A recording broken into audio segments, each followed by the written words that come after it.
Il y aura aussi un match de handball très attendu cet après-midi en Suède puisqu'il s'agit de la finale du championnat du monde qui opposera la France à la redoutable équipe de Russie.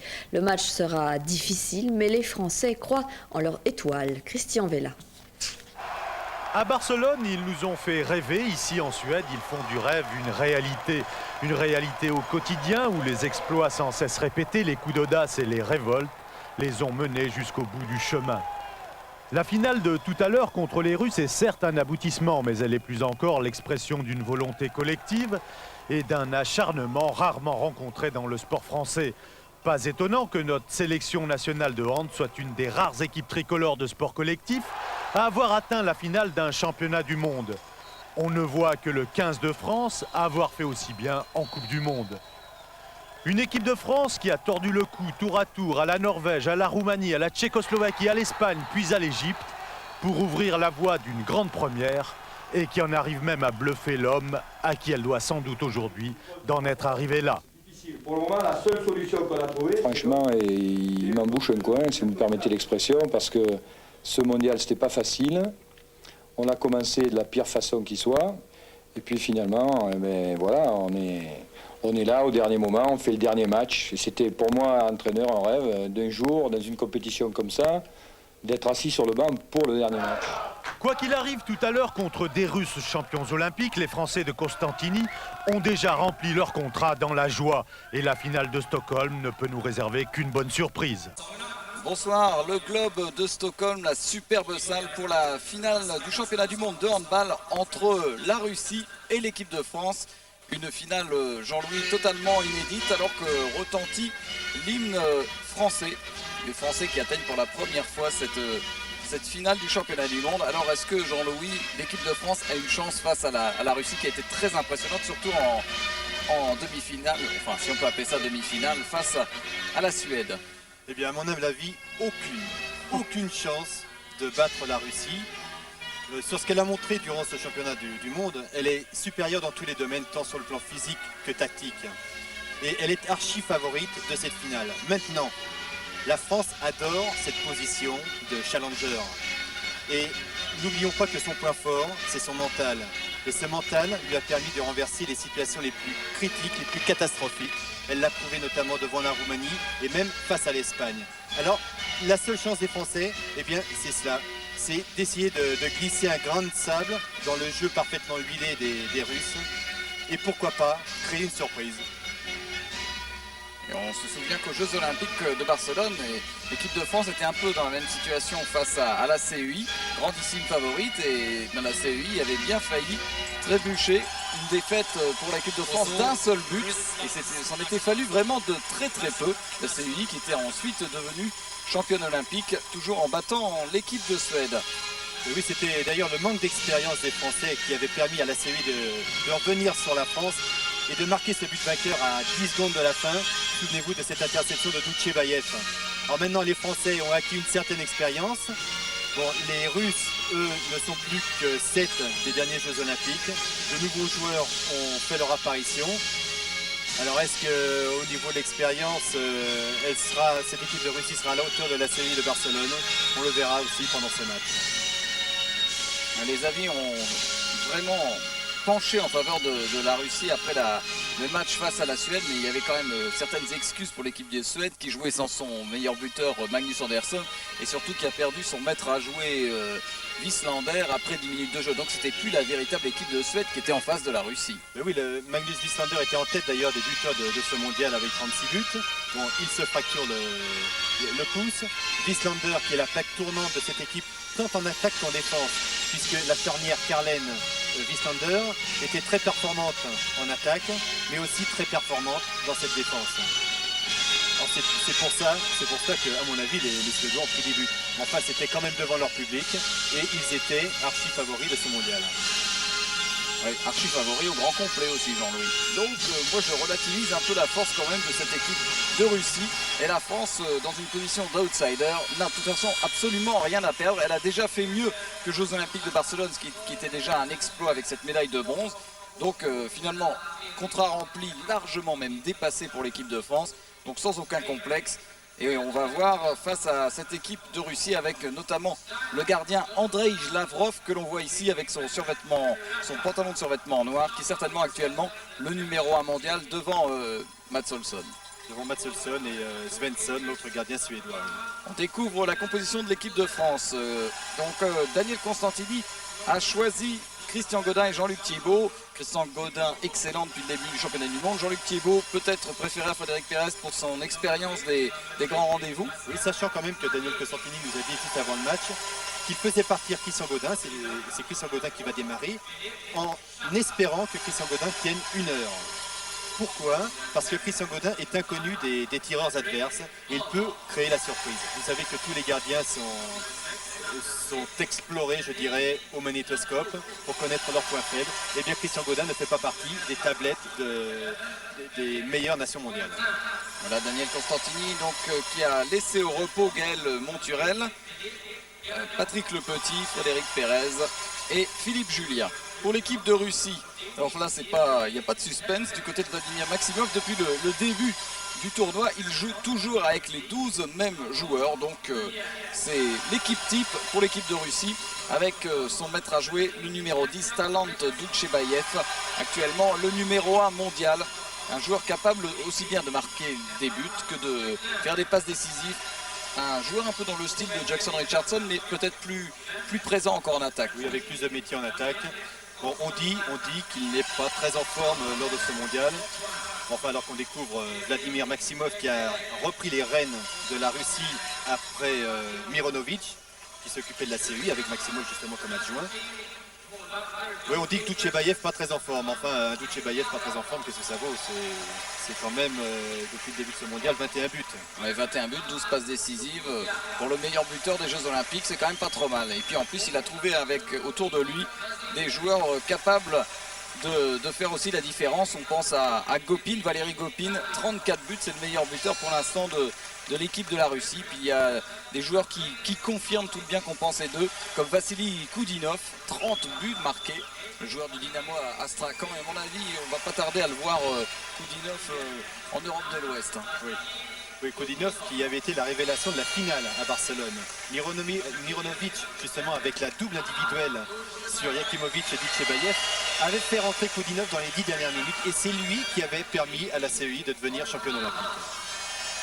Alors que les joueurs défilent les uns après les autres dans cette présentation, il va falloir suivre aussi l'arrivée d'un nouveau joueur, Torgovanov, un pivot de 2 mètres, Dimitri Torgovanov, qui est en train en fait de prendre la place de joueurs comme Grebnev. C'est aussi l'une des révélations de ce mondial. Oui, je vous rappelle quand même que Torgovanov joue à Leningrad et qu'il était entraîné par Sidorenko, l'entraîneur de l'US Ivry à l'heure actuelle.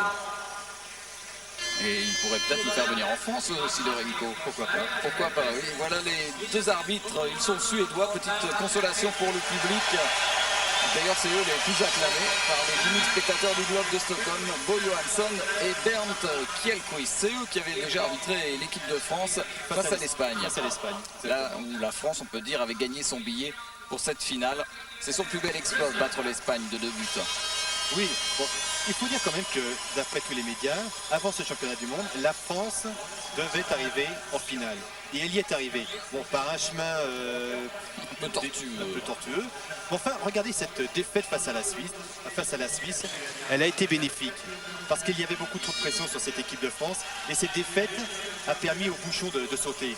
Et après, elle a réussi à se retrouver. Difficilement, certes, devant la Norvège et miraculeusement face à la Roumanie. On peut parler de miracle. Oui, mais ça a permis aussi aux Français de retrouver l'humilité. Et de retrouver aussi ce groupe qui avait fait son succès à Barcelone. Et puis il y a eu la confirmation contre l'Espagne, comme quoi l'équipe de France était revenue à son niveau des Jeux Olympiques.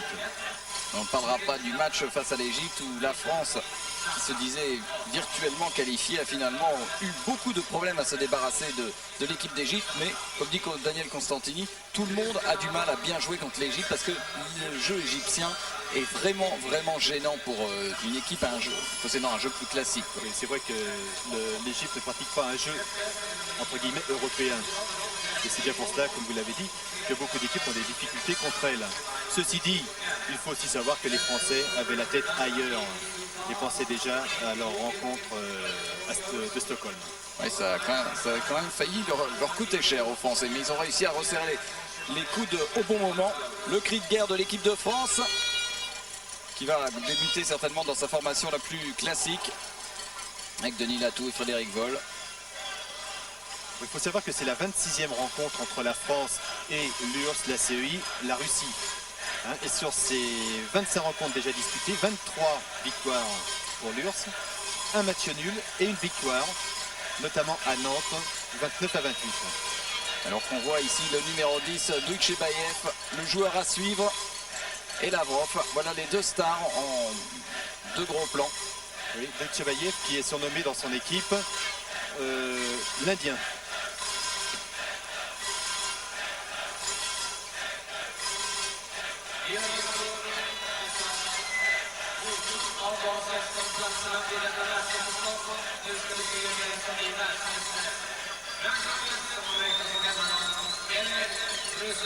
Et il y a une petite colonie française quand même venue soutenir l'équipe de France. Il y a eu des voyages organisés à l'annonce de la qualification pour la finale du championnat du monde.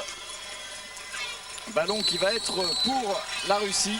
Donc on va voir un peu tout de suite le système défensif choisi par Daniel Constantini pour contrer les maîtres russes. Alors déjà, il y a une défense de zone, ce qui est surprenant. Et le danger va venir du maître à jouer, Doutchebaev. Avec une première faute sur Kudinov. Jackson Richardson aura un rôle très important dans cette défense. Il aura pour rôle principalement de ralentir la circulation de balles entre les trois arrières, Vassiliev, Kudinov et Doutchebaev. Donc voilà Kudinov. Et on cherche tout de suite le jeune pivot Torgovanov, c'est lui avec son numéro 11. Le blond. 2 mètres, 100 kilos. Un pivot tout à fait d'un autre style que Philippe Gardan, pivot de l'équipe de France. Une défense qui flotte bien mais qui oublie Doutchebaev. Le premier arrêt pour Christian Godin sur ce tir de Doutchebaev. Et oui, lorsque Doutchebaev rentre à 6 mètres, bien sûr Jackson ne le suit pas parce que lui son rôle c'est de rester à 9 mètres. Mais derrière il faut que ça suive. Il faut que ça suive, c'est-à-dire de ne pas lui permettre de rester dans un trou comme il avait à l'instant. Alors côté de la Russie pour la défense, il y a 4 grands joueurs, 4 joueurs à plus de 2 mètres plein centre. Et puis Doutchebaev qui lui aussi aura pour rôle de ralentir la circulation de balles des Français. Ça va être très dur au niveau des arrières de se mettre en position de shoot. Le mur est très très haut, c'est le plus haut du monde sans aucun doute. On parle quand il saute de toucher à 3,40 m. Donc il va falloir en fait bouger énormément, faire des brèches. Et le rôle de Gardan en tant que pivot va être assez ingrat a priori. Le pénalty pour un accrochage sur Philippe Gardan. Ben voilà, l'équipe de France commence bien. Oui, il s'est fait mal Philippe Gardan. On va voir la faute. On revoit ce service de Frédéric Voll. Et c'est Atavine qui est venu accrocher le bras de Philippe Gardan. Alors Atavine a pris un avertissement. Alors, qui va aller au pénalty? Qui veut se dévouer? C'est Stéphane Stocklin. Stéphane Stocklin qui avait marqué 5 pénaltys face à l'Espagne. 5 sur 5 face à Rico, le super gardien espagnol. Là, il a encore un sacré client en face, Lavrov. Et premier but pour la France. Une triple feinte pour Stéphane Stocklin.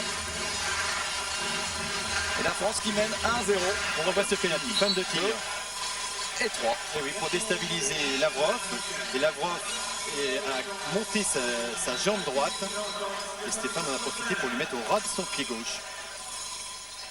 Kudinov face à Pascal Mahé.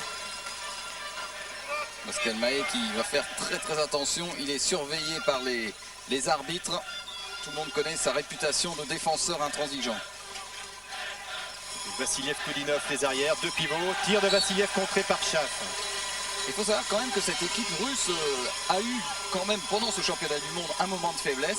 C'était en première mi-temps face à l'Allemagne. L'Allemagne qui menait 10-5 à la mi-temps. Bon, à la fin, ça fait match nul. Mais les Allemands avaient réussi à trouver la faille dans cette équipe russe. Et Philippe Schaff est averti gratuitement pour l'instant. Non, un carton jaune quand même. Mais c'est lui qui a été le plus souvent exclu, Philippe Schaff. 16 minutes d'exclusion depuis le début du tournoi. Faute de Pascal Mahé. Et Doutchebaev à chaque fois rentre. Ah oui. Et justement, la France va avoir ce problème de laisser partir Doutchebaev dans le dos de Jackson. Et Christian Gaudin, deuxième arrêt. Et cette fois, c'était face à Torgovanov.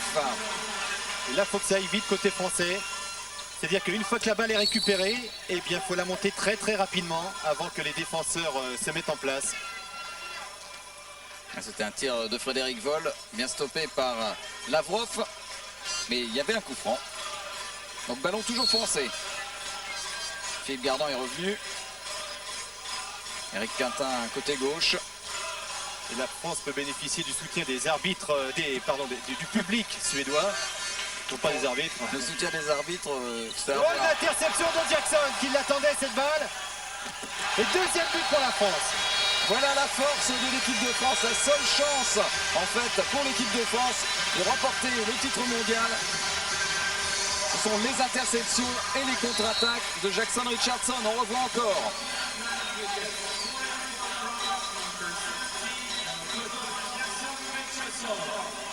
Vous avez vu comment il a intercepté cette balle, Richardson. Il traîne toujours là où il faut. Non, il était en dehors du terrain. Et c'est lorsqu'il est rentré qu'il a piqué cette balle. Voilà, but de Doutchebaev sur son spécial.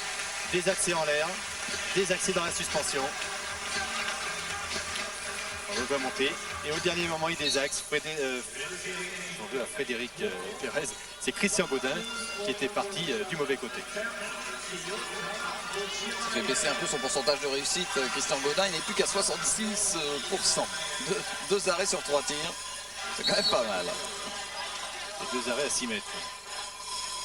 Doutchebaev qui a toujours le sourire aux lèvres. Toujours très content de jouer. Et on l'avait vu avec l'équipe du monde à Coubertin, toujours. Il avait gagné d'ailleurs le concours de tir. Le canal tir, oui. Ça avait été le plus efficace.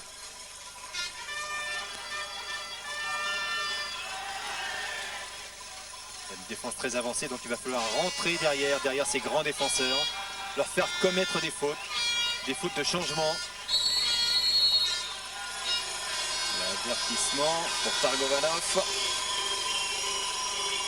Non, c'est Grebnev. Grebnev, Oui, ils sont blonds tous les deux. Mais Grebnev est encore plus grand, il fait 2,05 m. On tire sur la barre de Frédéric Voll. Belle combinaison entre Denis Latou et Frédéric Voll, croisé arrière demi-centre. C'est une combinaison que les Français exécutent depuis le début de ce mondial. Elle a été mise au point par Daniel Costantini dans ses matchs de préparation.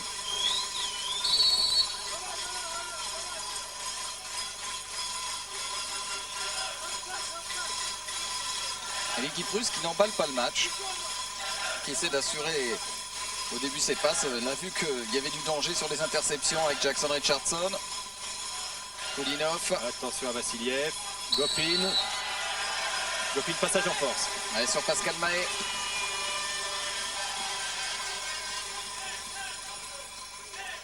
Et là, comme les rencontres précédentes, eh bien, Philippe Gardant et Denis Latou rentrent en attaque pour laisser leur place en défense à Pascal Mahé et Jackson Richardson. Voilà Philippe Schaff. Voilà encore un joueur méconnu au niveau international. Ça sera difficile de passer au-dessus du mur russe. Il faudra légèrement désaxer son tir ou alors monter en longueur. Ça va être dur pour Thierry Perreux, il ressort comme il peut. Et récupération par Atavine. Attention à la montée de balle des Russes, c'est leur point fort. Oula, un bon carton de Frédéric Voll sur Atavine.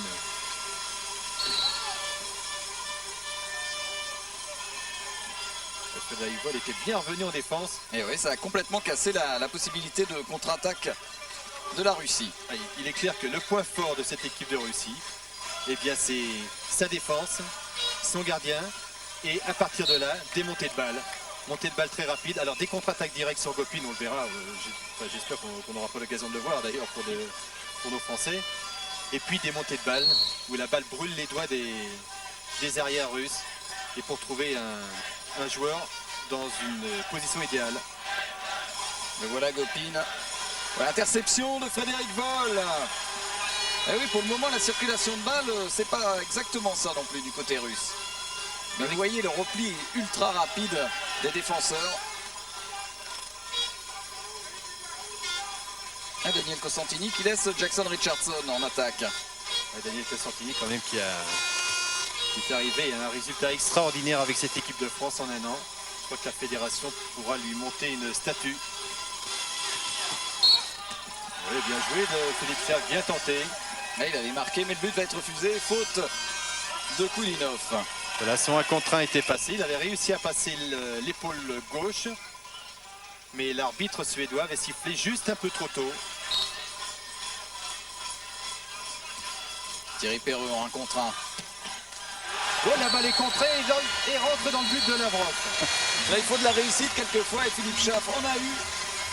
Il marque son premier but dans cette finale et la France mène 3-1. On va bien revoir au ralenti qui touche le ballon. Et c'est Gremnev qui touche le ballon. Et qui prend complètement à contre-pied Lavrov.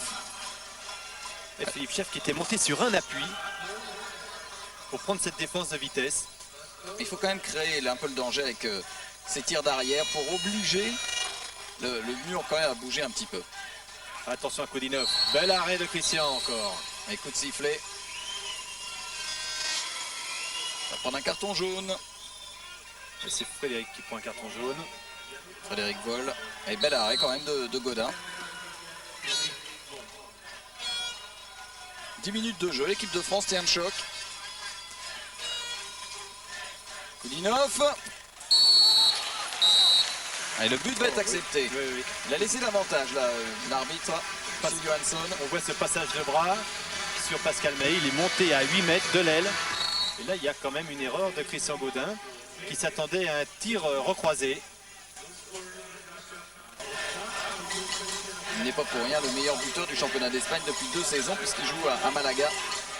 Oui, avec un pourcentage de réussite impressionnant. Là, actuellement, dans ce mondial, il en est à 65%. Et faute sur Denis Latou.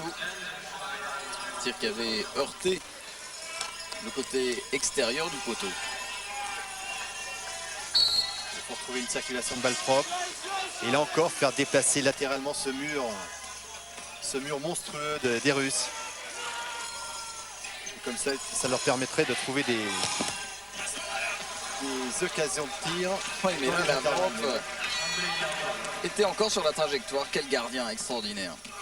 Et Bengt Johansson, l'entraîneur de l'équipe de Suède, déclarait dans le journal de l'équipe ce matin que en fait, les Suédois n'étaient pas habitués à tomber sur un gardien plus fort que le leur. En l'occurrence, Mats Olsson. Quand même assez étonnant. C'était le gardien numéro 1 à Barcelone aussi. Il était dans le 7 majeur.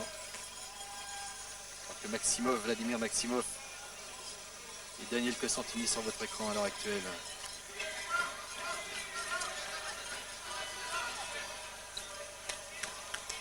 Coup franc pour la Russie.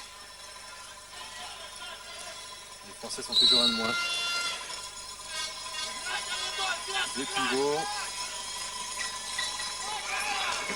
Ça va être difficile pour les Français d'essayer de bloquer ces deux pivots, ces deux géants de plus de 2 mètres. Ah, surtout que l'équipe de France, depuis 10 minutes, pratiquement ne joue jamais à 7 contre 7, puisque à chaque fois, il y a au moins un joueur exclu temporairement. 12-8, 4 buts d'avance, c'est le plus gros écart. Ah, là, c'est dur, là. Et on s'en parle, là, pour l'instant, chez les Français, le vent de la folie. Non, pas encore.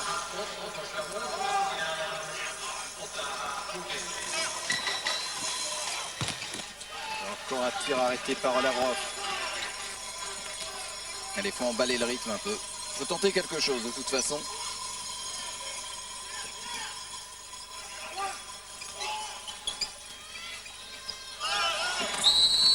Penalty encore sur cette action de Philippe Gardant. Sur ce parfait service de Frédéric Voll. C'est peut-être la 15e fois que ça lui arrive, Philippe Gardant.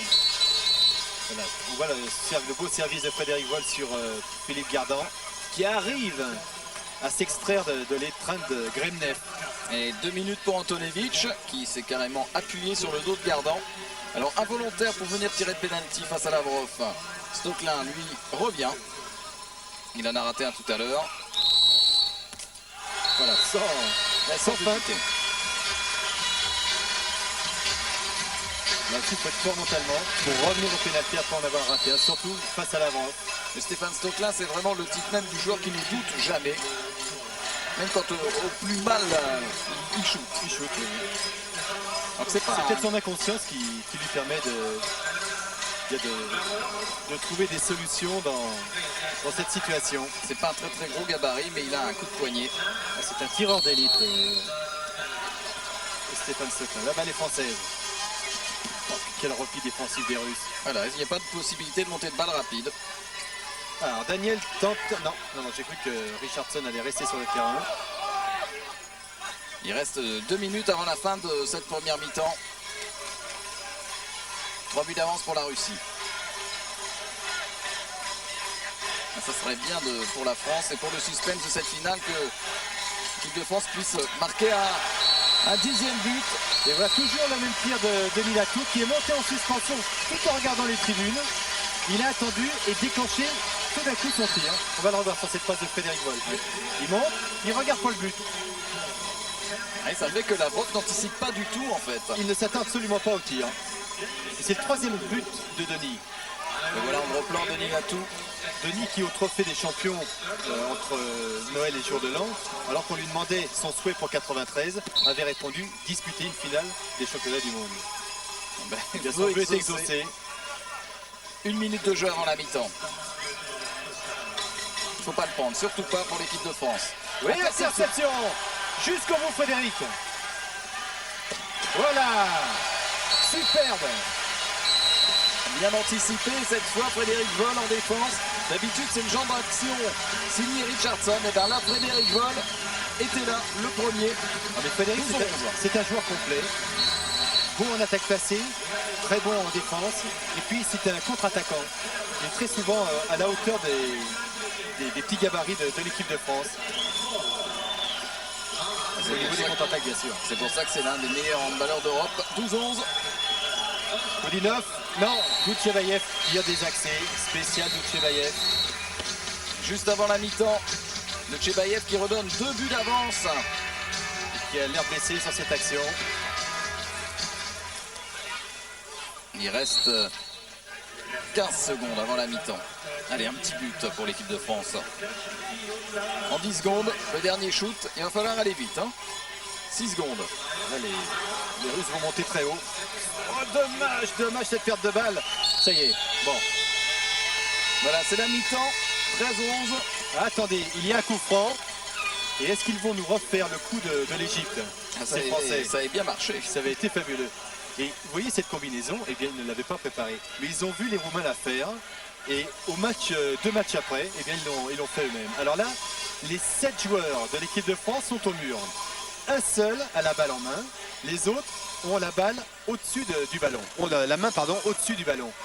Et au coup de sifflet de l'arbitre, eh bien il y a 5 joueurs qui vont faire semblant de tirer. Et le dernier, qui a la balle, va déclencher son tir. Que se passe-t-il? Non, c'est fini. C'est fini. Alors, pourquoi l'arbitre a sifflé avant? Certainement que le joueur ayant le ballon a bougé le pied avant de déclencher le tir. Vous avez vu qu'il y avait le ballon? Non. Même au ralenti, impossible de voir. Voilà, c'est la mi-temps donc après ce coup franc raté par l'équipe de France. 13-11 et une équipe de Russie qui finalement ne se promène pas. Non, ça sera peut-être, bon, je ne veux pas dire difficile pour eux, mais ça laisse encore la place à la surprise de l'équipe de France. N'oublions pas que Daniel Costantini a une arme très efficace contre les Russes.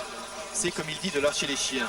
Lâcher les chiens, c'est de mettre Eric Quintin et Jackson Richardson devant, de faire une 2-4 très agressive pour bousculer l'attaque des Russes et récupérer des balles et les monter très rapidement. Il a encore cette solution pour troubler le jeu d'attaque. Alors, on verra dans cette deuxième mi-temps si c'est efficace.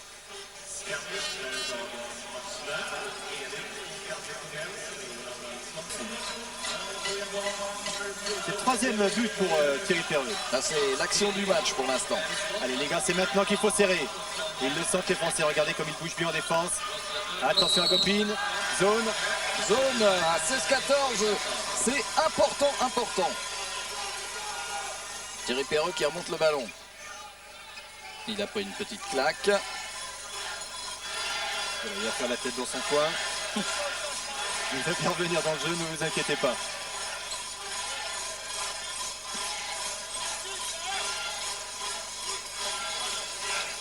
Eric Quintin qu'on a peu vu mais qui a tenu un rôle très important dans cette équipe de France. Arrêt de Lavrov regardant la contre-attaque. Oh, encore un arrêt de Jean-Luc Thiébaut. Comment il a anticipé, la remontée de balle, faut y aller. Arrêt au festival des gardiens à l'heure actuelle. Mais Thierry Perreux reste au sol. La balle sera française.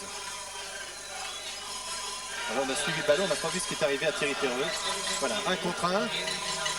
Ah oui, il prend un carton de... Atavine. Atavine, oui.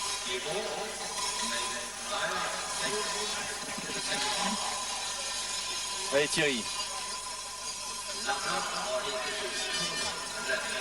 Les ballons pour la France. Vous avez vu encore l'arrêt de Jean-Luc Thiébaut.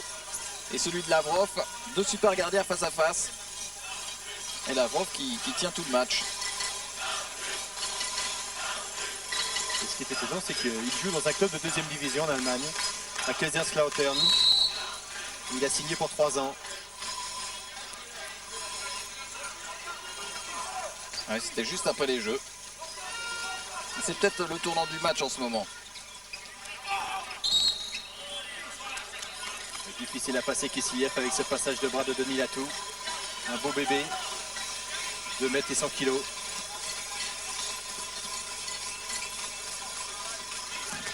Il est contré Denis Latou, mais il récupère. 16-14. Oh, le mur russe est vraiment impressionnant. La seule solution, c'est de tirer dans les intervalles. 2 minutes pour Atavine. Il s'étonne encore. Regardez là. Un contre 1 de Latou. Oui. De Paul, pardon. Oui, il sature. Il sature et il s'étonne. On ne défend pas avec les bras, monsieur Atavine, en handball. On défend avec les jambes. Et Likiga, c'est maintenant.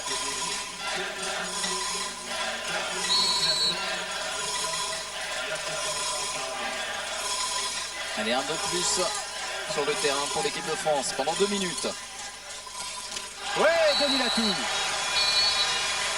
Il est monté sur cet écran de Philippe Gardan. Et l'ambiance qui monte d'un cran dans le globe de Stockholm. Regardez sur cette passe de Frédéric Voll, il est monté sur Philippe Gardan qui lui faisait un écran.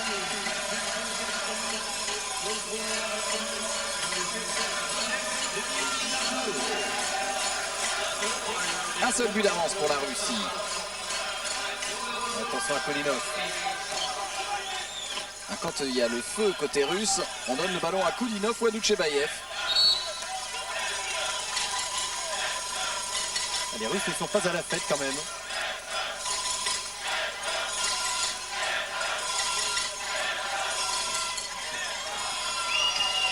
Gopin, tir contré. Et bonne défense de Laurent Munier qui était venu doubler Thierry Perreux, battu par sur son 1 contre 1 de Gopin. Et le ballon toujours russe. Ouais, bonne défense encore de Laurent Munier. C'est là, il fait du bien Laurent Munier. Et il aurait été gêné pendant tout le championnat du monde par son entorse, mais il est là quand il faut. Daniel Constantini ne s'est pas trompé en faisant jouer Laurent Munier face à Koulinov. Il est vraiment en défense, c'est un modèle Laurent Munier. Il joue très dur, il faut le reconnaître, mais l'attaquant adverse souffre. C'est un modèle aussi de penalty pour cette défense en zone de Torgovanov. Et sur Jackson Richardson, penalty. On va revoir le 1 contre 1. Et Jackson qui a tenté un tir à la Doutchebaïev. Et il avait vu un petit trou, Richardson il est parti. Penalty, Stoklin.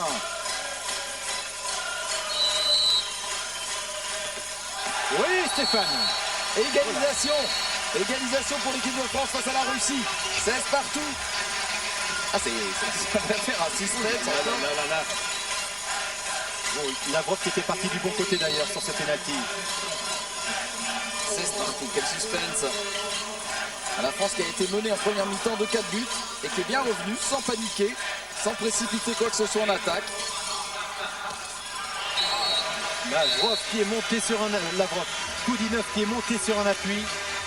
Et pourtant la balle venait de sa droite, ce qui n'est pas évident. Il est monté tout de suite. Et il évite le contre de Munier. Voilà, il a attendu que les bras de Laurent Munier passent pour tirer. 17-16. 5e but pour Koudinov. Voilà. Laurent rentre encore deuxième pivot.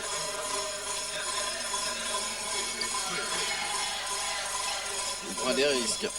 Tellement de risques que c'est intercepté, il faut revenir. Et là c'est Doutchebayev tout seul face à Papy. Et qui a touché en plus Jean-Luc Thiébaut.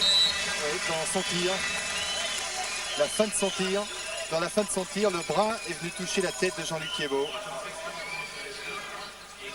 Jean-Luc tombe. Oui, c'est involontaire parce que c'est un garçon qui est très correct de Doutchebayev. Le champion Roatino et le Kélec, le kiné, sont mieux récompenser Jean-Luc Thiébaut. On revoit ce but de Doutchebayev qui ne laisse aucune chance à Jean-Luc. Les interceptions font mal. Voilà la Russie qui a accéléré en 2 coups et qui reprend 2 buts d'avance. 18-16. Nouvelle course aux poursuites.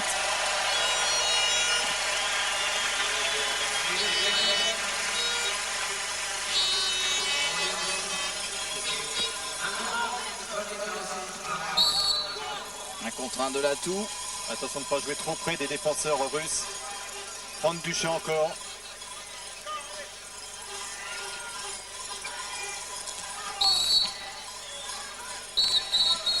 On voit Grebnev, lui, va avoir la marque du ballon sur le front. Sur ce tir de Denis Latou.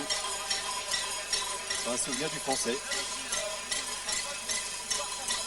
Ah oui, sur le haut du front. Oui, au moment où Grebnev a sauté, Denis a déclenché son tir. Ah, c'est pas grave. 18-16. Assez tendu quand même. Hein. Faute de Grebnev, toujours sur Laurent Munier.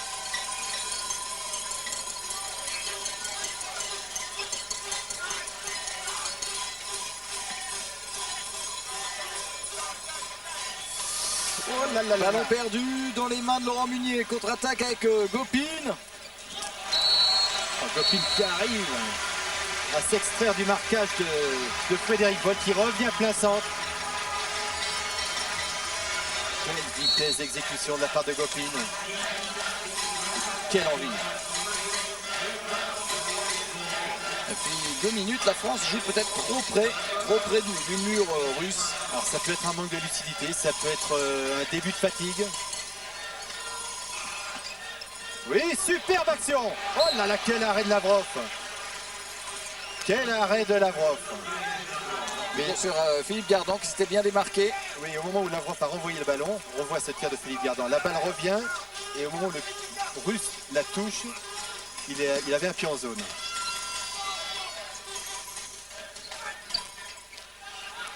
Oh là. Oh. Il y avait une faute de Gardan. Un peu d'énervement là de Kisseliev. Philippe Gardan qui s'est laissé tomber.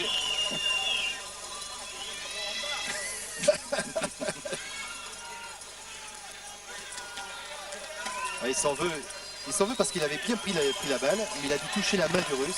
Et c'est pour ça que M. Johansson a sifflé une faute. 3 buts de retard. Là maintenant ça va être dur pour l'équipe de France. Mais bon, sait-on jamais.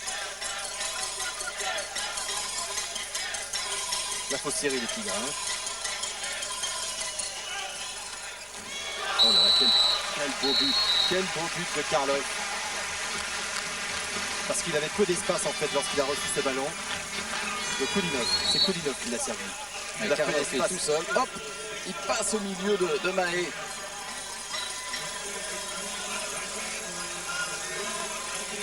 4 buts d'avance. 20-16, la France est KO. Elle vient d'encaisser un 4-0. Faute sur Gardan. Faute d'Atavine. Faire un petit peu de lucidité contre les Français là en attaque. Pour prendre ça de loin. On fait voir la balle lancée encore. Un festival Lavrov. Festival contre-attaque. Et encore ce diable de Douchebaïev. Mais Jean-Luc Thiébaut était là, heureusement. Heureusement. Bel arrêt de Jean-Luc Thiébaut, réflexe. Avec sa main droite, pouf. Petite manchette. Allez, 2 minutes. 2 minutes pour qui? Pour Grevnev. 2 minutes pour Grevnev. Bah oui, il est accroché au bras de Denis Latou. C'est quand même logique. Il porte toute la misère du monde, Grevnev. Et c'est la fin. Ouais, c'est carton rouge. Et oui, c'est la 3e fois que Grevnev est sorti. Mais Maximov a des réserves. Hein. Penalty. Grevnev était quand même la tour de défense des Russes. Mon petit Stéphane. À toi. Stéphane Stoklin face à Lavrov. Oh oui! Là, il a changé son tir. Il a tiré à la hauteur de l'épaule de Lavrov. On le revoit. Juste entre la tête et le bras. Oui, alors que Lavrov s'attendait à un tir bas. Et depuis le début du match, tous les pénaltys tirés par Stoklin étaient en bas. Là, juste sous la barre. 3 buts d'avance pour la Russie.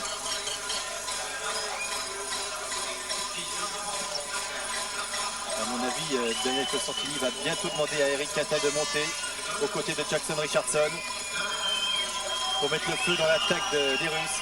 Douchebaïev face à Vol. Attention à Koulinov. Koulinov, service superbement bien joué de la part de Koulinov, qui est un joueur complet avec ses services sur Antonevich, le petit ailier droit. Allez, il est tout seul. Il s'est bien décalé. Tout le monde a fait une fixation sur Koulinov. 21-17. Ah, l'équipe de France n'a pas le droit de prendre des buts à 6 contre 5.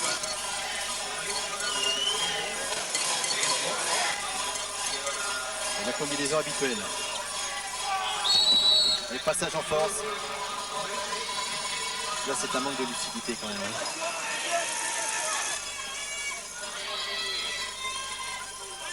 Allez, Frédéric Vol qui s'engage. Oui, l'intervalle était bien fermé. Entre Atavine et Torgovanov, il n'y avait pas de place. Antonevich avec Douchebaïev. Et flotté. Il faut tenter quelque chose maintenant. 4 buts de retard.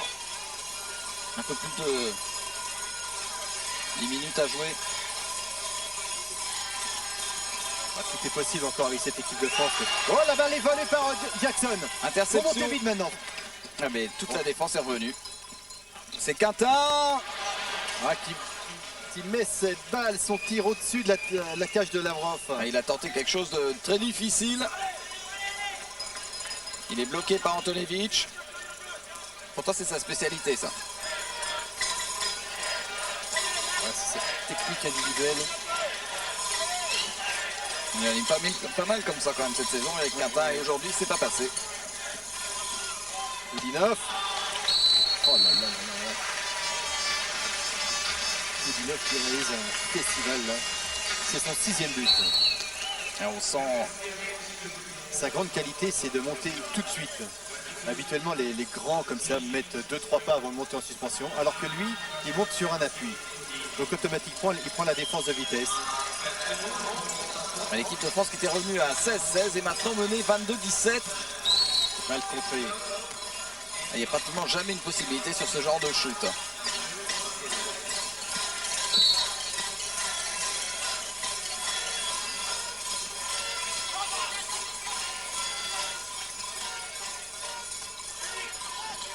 Richardson, 1 contre 1. Il était plein centre dans son 1 contre 1. Il l'a ramené vers l'extérieur. Il a réussi à monter en suspension, désaxer son tir. Là, il a pris de vitesse tout le monde. et battre Lavrov. Y compris le grand Kisseliev. On le revoit, il est passé à côté de Kisseliev. 22-18. 4 buts d'avance pour les Russes à quelques minutes d'un titre mondial. Passage en force. Passage en force de Koudinov. Il faut aller vite. Et là, Daniel Costantini fait rester Jackson Richardson en attaque.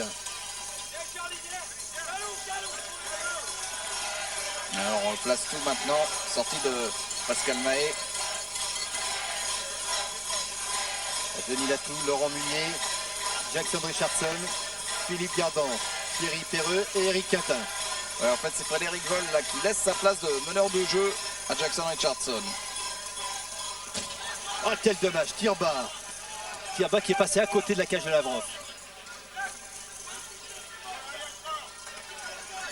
Il y a tellement peu de possibilités, peu de trous dans cette défense russe que les Français font quelquefois des choix à haut risque comme celui-là.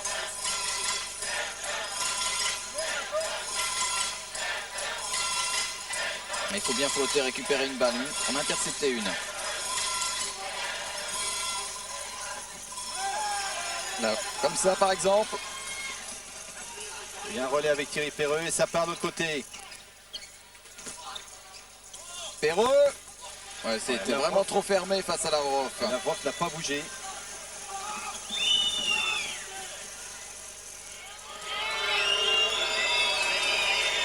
On prend plus de risques maintenant côté russe. On joue avec le chronomètre. On gère cette avance de 4 buts.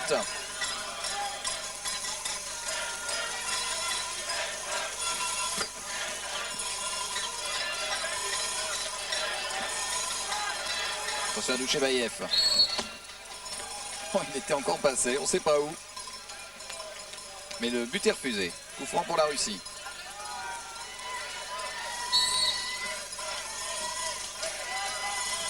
Attention à Douchebaïev, bien contré. Jackson Richardson tout seul. Attention au retour de Koudinov. Aïe aïe aïe, quelle erreur. Ah oui, mais il était bien Quelle serré par erreur. Koudinov, il n'y avait pas de soutien. Douchebaïev. Quelle erreur qui coûte cher à l'équipe de France. Douchebaïev qui est en train de faire la différence dans les moments très importants.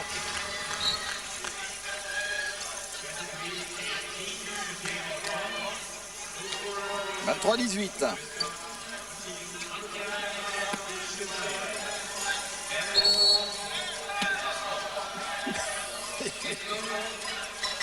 La Tavine qui s'énerve. Face à Philippe Gardan. Et Kisseliev qui pleure.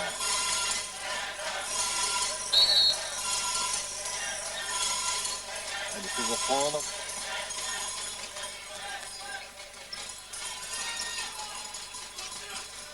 Denis Latou. Et arrêt encore de Lavrov sur ce tir de Denis. Il faut bloquer tout de suite la montée de balle. Voilà ce qui est fait avec le très bon travail de Philippe Gardan. Oh, ce Lavrov est vraiment impressionnant. Il est sur toutes les trajectoires. En plus, bon, il est très grand, il mesure 2 mètres. Il a une expérience énorme. Et en plus, c'est un gardien très sobre. C'est pas spectaculaire comme un Olsson, le gardien suédois. Il fait le minimum de gestes, mais terriblement efficace. Attention à Vassiliev. Oh là, les Français ont un trou monstrueux. Là. Allez, passage à vide. En fait, ils viennent d'encaisser un 8-2.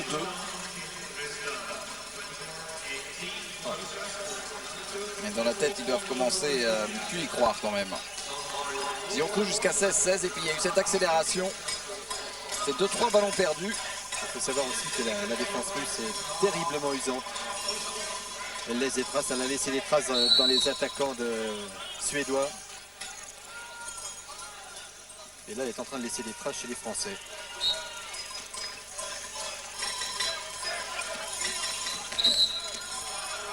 Un but est refusé à Denis Latou. Un dixième de temps trop, un dixième de seconde trop tôt. Monsieur Quellquist. Allez, vite cette balle, vite cette balle. Retrouvez votre jeu collectif. Retrouvez votre jeu collectif. Munier s'est intercepté par Antonevich. Ça va aller vite. Encore sur Gopin. Oh, cette action est extraordinaire. Encore sur Gopin. Magnifique action, magnifique contre-attaque. Oh, c'est à montrer dans les écoles de handball. Regardez la passe. C'est montée de balle russe. Vous avez vu cette passe d'Antonevic. Juste au-dessus des doigts de Denis Latou. Ah, ils sont hors catégorie, ces Russes.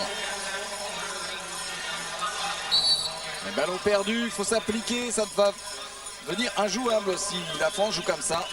Il reste 4 minutes de jeu. Il faut que les Français retrouvent leur jeu collectif.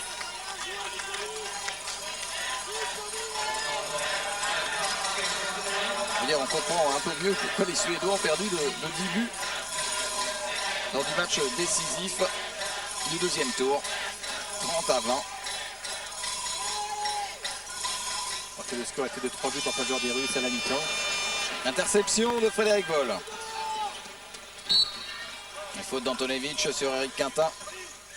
Et ces grands gabarits courent très vite aussi. À la Russie, c'est la meilleure attaque et la meilleure défense, faut pas l'oublier.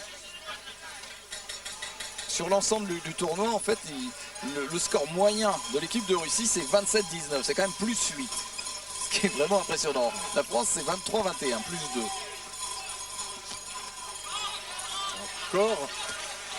Encore un arrêt de Lavrov. On voit Denis Latou. Et là, Lavrov s'attendait au tir de Denis Latou.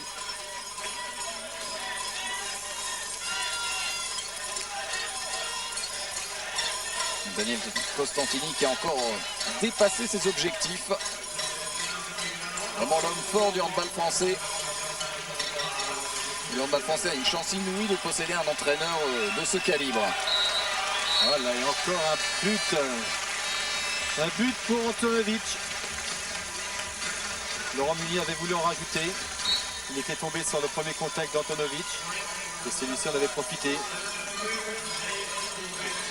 26-18, plus 8 pour la Russie. On peut l'annoncer, c'était déjà depuis quelques minutes, qui va succéder à la Suède au palmarès du championnat du monde. Un titre amplement mérité par la Russie. Regardez ce mur rouge. Bon, je préfère que Laurent Mullier me fasse mentir. Mais quand même, quelle efficacité de cette défense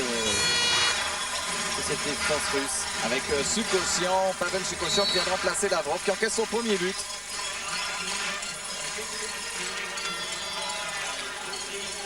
Sukosian qui a remplacé d'ailleurs Choumak, qui joue à Montpellier. 31 ans. Mais c'est plus un espoir, Sukosian. Mais il était barré par Choumak. Et Lavrov, de très très bons gardiens. Coup du neuf, ça ne va pas rentrer. Et la balle a été contrée.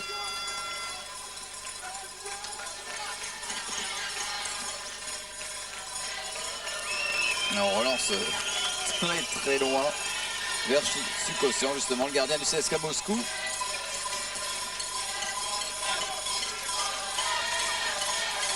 Quelle démonstration deuxième mi-temps de la Russie.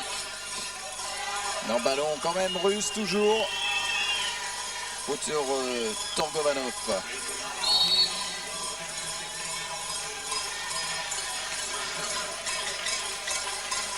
La Russie qui avait réussi quand même à se faire oublier dans ce mondial, puisque toute la pression était sur la Suède. Tir contré. Les derniers instants. On n'est pas tenu jusqu'au bout. Et ils auront fait plaisir quand même les Français durant tout ce mondial, parce qu'ils faisaient partie des favoris et ils ont réussi à assumer. But de Doutchebaïev. Crucifie l'équipe de France.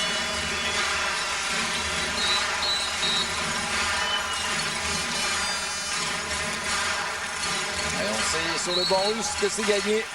27-19, plus 8.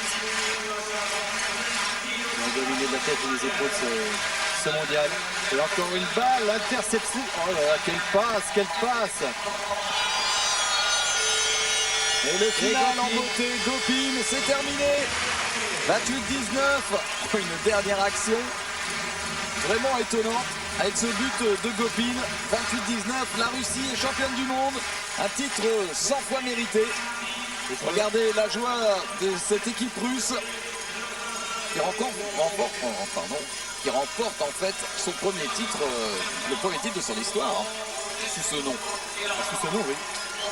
Enfin, merci aux Français quand même qui nous ont régalé durant ces 15 jours. Et on va les citer, Bruno.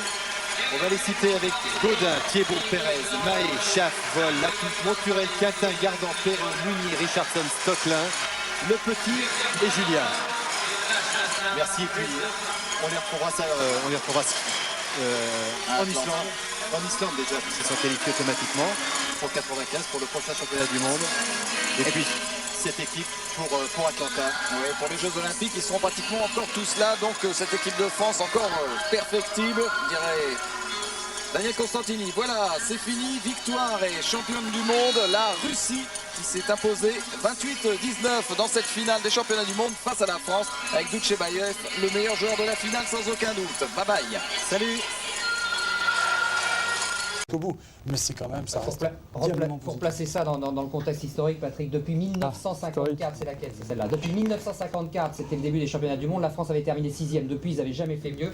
Barcelone, ils avaient fait 3. Cette fois, ils font 2. Où vont s'arrêter les bronzés? Je ne sais pas. Alors, avant de discuter avec Boule un peu, Boule, c'est Philippe Gardan. Avant de discuter avec lui, qu'est-ce qu'on va faire? On va regarder cette finale. On va la regarder une nouvelle fois, mais cette fois dans les yeux de Frédéric Pérez, le gardien qui prend peut-être sa retraite internationale et qui lui a été privé de finale. Il fallait faire un choix. Pérez est resté sur le banc, regardez.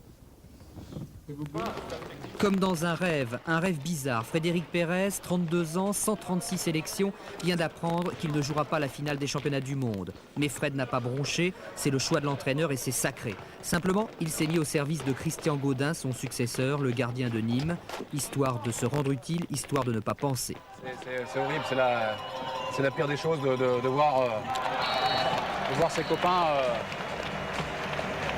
se défouler. Bon, c'est la loi du sport. Comme dans un rêve, les jambes lourdes après 26 heures d'autocar, une centaine de supporters qui, eux, ont choisi de crier pour se rassurer. Le carnaval de Stockholm pour le sacre du printemps pose émotion tout de même avec la Marseillaise.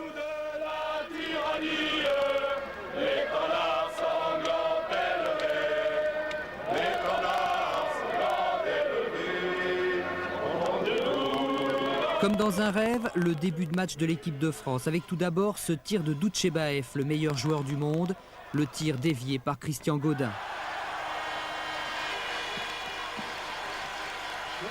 Et puis, l'interception lumineuse de Jackson Richardson sur cette montée de balle russe, le voleur de ballon de la Réunion, donne 2 buts d'avance à l'équipe de France.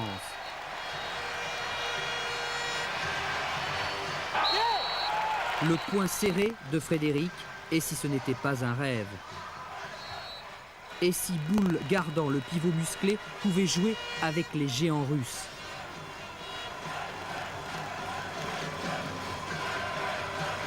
Et si Mulot-Perreux, son meilleur ami, pouvait lui jouer au plus fin avec Lavrov, l'un des meilleurs gardiens du monde? Et si les Russes étaient tout simplement les Russes, impeccables en contre-attaque, efficaces à l'image de Valérie Gopine. Le numéro 8, 466 buts marqués. Et puis terriblement usant pour la défense française, sifflet, carton jaune, suspension, le rêve passe. Ça va être difficile car certains défenseurs sont quand même en fixation par rapport aux arbitres. Ça va être difficile. Dans le collimateur des arbitres. 2 buts de retard à la mi-temps et les bronzés qui continuent à jouer leur handball avec ce kung-fu Richardson-Perreux. Avec le bras de Denis Latou. Et l'égalisation sur ce pénalty de Stocklin. On est à 16 partout, mais les Russes vont faire la différence. Le cauchemar commence. Une dernière manche remportée 12-3 par les Rouges. Les Français en sur-régime ont craqué, les Russes en contre se régalent.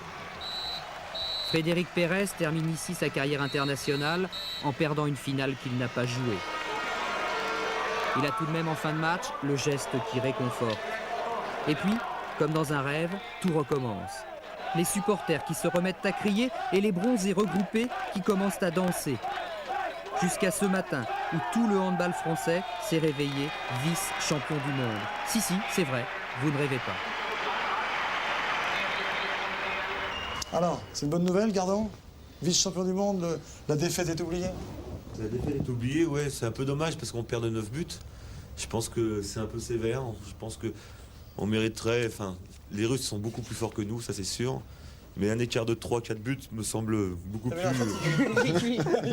Je suis très fatigué. Ouais. Bon, alors les bérets à la place des nœuds papillons, ça n'empêche que ce soir vous allez faire la fête avec tous vos potes du rugby, c'est ça? Voilà, on l'espère. J'espère qu'ils vont pouvoir nous suivre parce que.